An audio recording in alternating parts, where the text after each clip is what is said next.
Welcome to my channel, Elves of Musikera.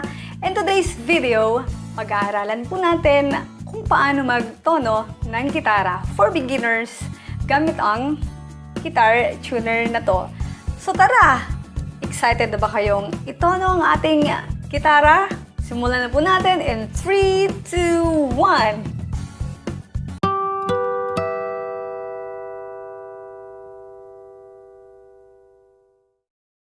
Digital guitar tuner na papakita ko sa inyo.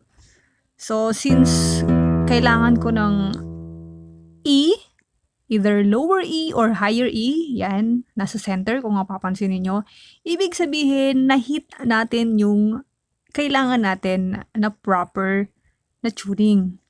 At kapag lumagpas, ibig sabihin, nasobrahan tayo sa hinihit natin. So, kailangan nandito siya sa may bandang center.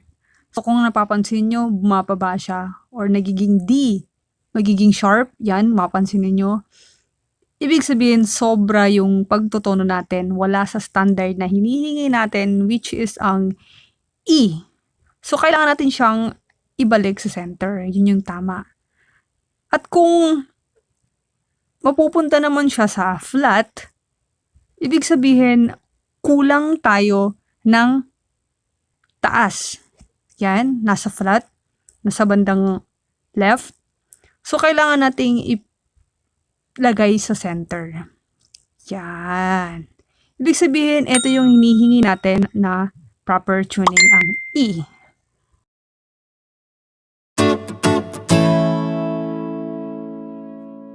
Ipapakita ko sa inyo yung gitarang to na naka-standard tuning na siya. So, start tayo sa ating string number 6, which is ang E.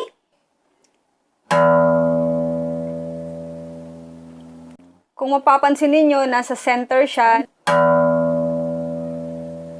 Yan, number 6 string kasi nakalagay E, open E or lower E, then string number 6. So, pag nasa center na siya, meaning naka-standard na tong gitara natin.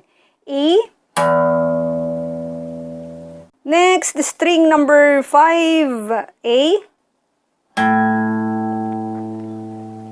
Next, string number 4, D. String number 3, G. String number 2, B. String number 1, higher E. Yun. So, ito yung importante na dapat malaman ninyo sa pagtutuno ng gitara, especially sa beginner. Once na ma-memorize nyo yung string na to, start tayo sa E, A, D, G, B, E. Ito lang ang kailangan nyong i-memorize. Mostly sa mga foreigner, yung first na string na to, actually ito yung first string number 1, pero dito sila nag-start sa taas, yung string number 6 nila. Tawag nila dito, Eddie 8 Dynamite, Goodbye Eddie. Okay? Pero since Pilipina ako at nakatira ako sa Pilipinas at ang pangalan ko ay LV, pero Elves ang karamihang tawag sa akin ng mga friends ko. So, babaguhin ko siya kasi nandito kayo sa channel ko eh. So, syempre, style ko to. So, binago ko siya kung gusto nyo lang. Elves, ano daw gitarang bibilhin? Sagot ko, ewan. O, diba? Again, Elves, ano daw gitarang bibilhin? Then, sagot ko is, ewan. Yun. So, once na ma-memorize ninyo yung E, A, D, G, B, E na yan, hindi na kayo mahihirapan mag-recognize dito sa ating digital tuner na kung ano yung pagkasunod-sunod niya. Okay? So, ngayon is, since naka-proper tuning na to, so, i-out of tune ko siya para mas maintindihan ninyo.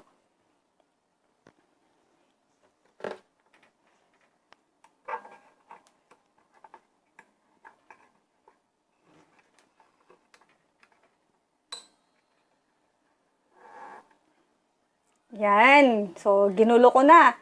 Ngayon, aayusin natin. Start tayo sa string number 6, which is ang lower E.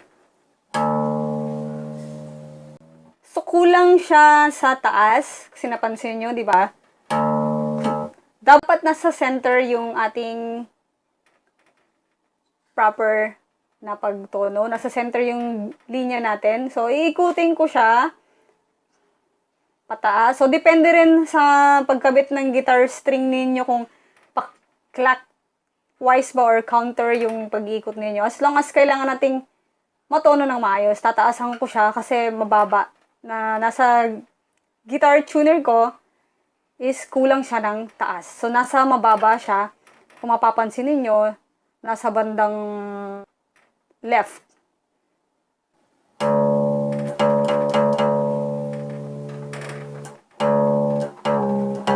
Tataasan ko.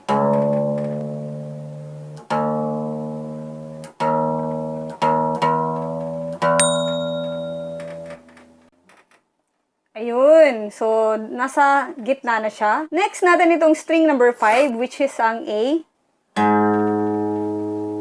So, naka-flat tayo. Ibig sabihin, pag naka-flat, kulang tayo sa taas. So, tataasan natin itong string number 5 natin, which is ang open A. Again, ikutin ko siya.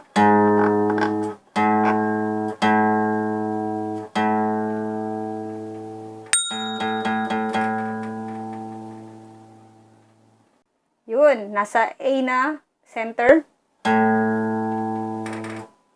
Next, itong string number 4 natin, which is ang D.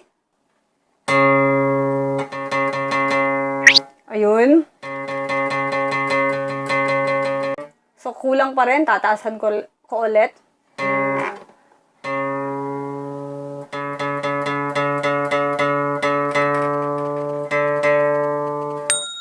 Yun. Next, yung ating string number 3, which is ang G string, open. Pansin nyo, lumagpas siya. So, once na lumagpas siya, nasa sharp tayo. So, kailangang babawasan natin yung kanyang taas. Dapat nasa center siya.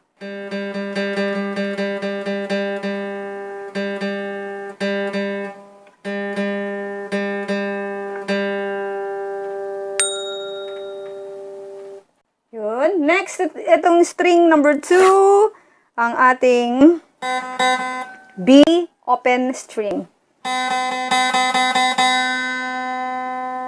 So, lagpas pa rin. So, babawasan ko siya ng taas.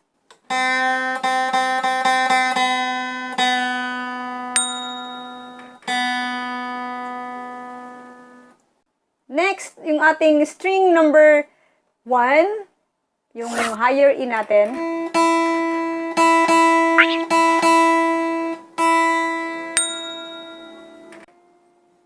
Yun. So, nasa center na siya.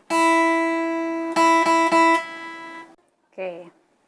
E, again, E, A, D, G, B,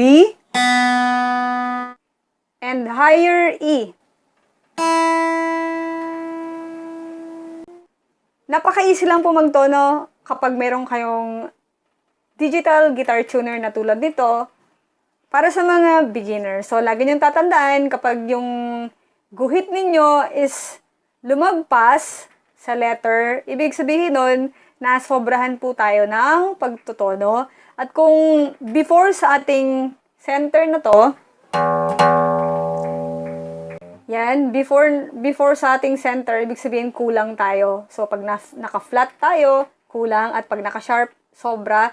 So, dapat nasa center lang yung ating guhit.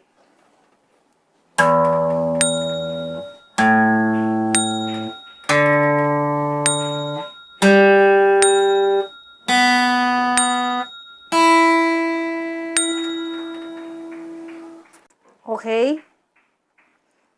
Lagi niyo pong tatandaan ang E, A, D, G, B, E. Sana ay may natutunan kayo sa araw na to, especially sa mga beginner, kung paano magtono ng gitara into standard tuning gamit ang guitar tuner na to. At kung wala naman kayong guitar tuner na katulad nito, pwede kayo mag-download ng apps sa phone niyo para magkaroon kayo ng guide kung paano magtono ng gitara into standard tuning. At kung nagustuhan niyo po ang video na to, don't forget to click subscribe and the notification bell para updated po kayo sa aking bagong videos. Once again, salamat sa pagtambay sa aking bahay. Elves of Musikera! Bye!